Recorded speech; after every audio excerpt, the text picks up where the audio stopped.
আসসালামু আলাইকুম। মমতা রেসিপির ধারাবাহিক টিউটোরিয়ালে সবাইকে স্বাগত জানাই।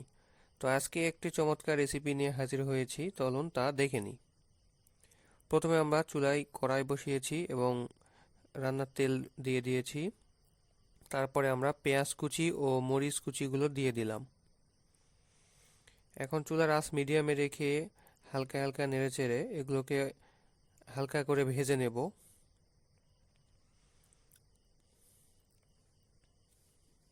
দেখতে পাচ্ছেন আমরা আস্তে আস্তে নেড়েচেড়ে হালকা করে ভেজে নিচ্ছি। চুলার আঁচ খুব একটা জোরে রাখা যাবে না, তাহলে পুড়ে যেতে পারে। তো তারপর আমরা তেজপাতা দিয়ে দিলাম এবং দিলাম আস্ত জিরা।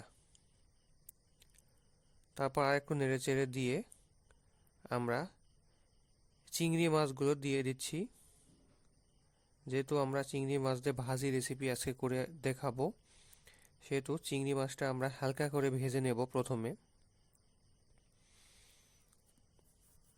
হালকা করে নেড়েচেড়ে দিয়ে তারপর আমরা লবণ দিয়ে দিলাম পরিমাণ মতো। আপনারা আপনাদের পরিমাণ বুঝে ব্যবহার করবেন। তারপর দিলাম হলুদের গুঁড়া, তারপর দিলাম পাঁচফোড়ন গুঁড়া, তারপর দিলাম ধনিয়ার গুঁড়া, তারপর দিলাম আদা ও রসুন বাটা। এখন ভালো করে নেড়েচেড়ে এগুলোকে মিশিয়ে নিতে হবে। চুলার আঁচ অবশ্যই মিডিয়ামে রাখবেন এবং আস্তে আস্তে নেড়েচেড়ে মশলাগুলোকে মিশিয়ে নেবেন এবং মাছগুলোকে একটু ভালো করে ভেজে নেবেন। দেখতে পাচ্ছেন মাছগুলো প্রায় ভাজা হয়ে এসেছে। তো আমরা আরেকটু নেড়েচেড়ে নিচ্ছি। খুব একটা বেশি কড়া করব না, হালকাই রাখবো। তো আস্তে আস্তে এটি এভাবে ভেজে নেবেন। তারপর আমরা সেদ্ধ করে রাখা কলার মোচাগুলো দিয়ে দেব। এগুলো আমরা আগে পরিষ্কার করে হলুদ ও লবণ দিয়ে সেদ্ধ করে পানি দিয়ে ধুয়ে রেখে দিয়েছিলাম।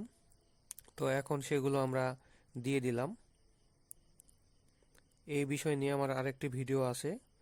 যারা কলার মোচার ভাজি রেসিপিটি করতে পারেন না, তারা ভিডিওটি দেখে আসতে পারেন।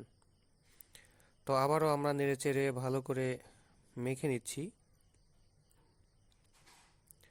কলার মোচার যদি আপনি গরম পানিতে না দিয়ে বা সিদ্ধ না করে রান্না করেন, তাহলে খেতে খুব একটা ভালো লাগবে না। এই বিষয়ে আমার ভিডিও দেওয়া আছে, আপনারা চাইলে দেখতে পারেন।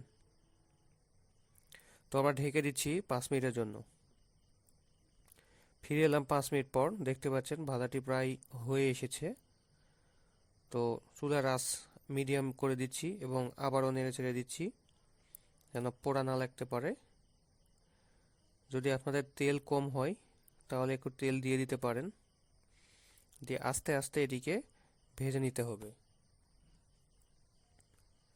খুব একটা তাড়াহুড়া করা যাবে না। তো আমরা এভাবে ধীরে ধীরে এগুলোকে ভেজে নিচ্ছি। আবারও ঢেকে দিচ্ছি 4 থেকে 5 মিনিটের জন্য। ফিরে এলাম 5 মিনিট পর। দেখতে পাচ্ছেন ভাজা মোটামুটি শেষ। ভাজার কালার এবং রং দেখে আপনারা নিশ্চয়ই বুঝতে পারছেন যে ভাজাটি মোটামুটি হয়ে এসেছে। তো আমরা আরও একবার নেড়ে চেড়ে দিচ্ছি। দেখতে পাচ্ছেন মাছগুলো বেশ ভাজা ভাজা হয়ে গেছে।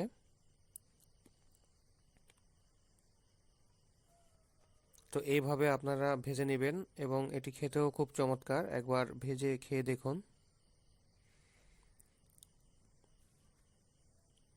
তারপর দেখতে পাচ্ছেন ভাজাটি কেমন হয়েছে।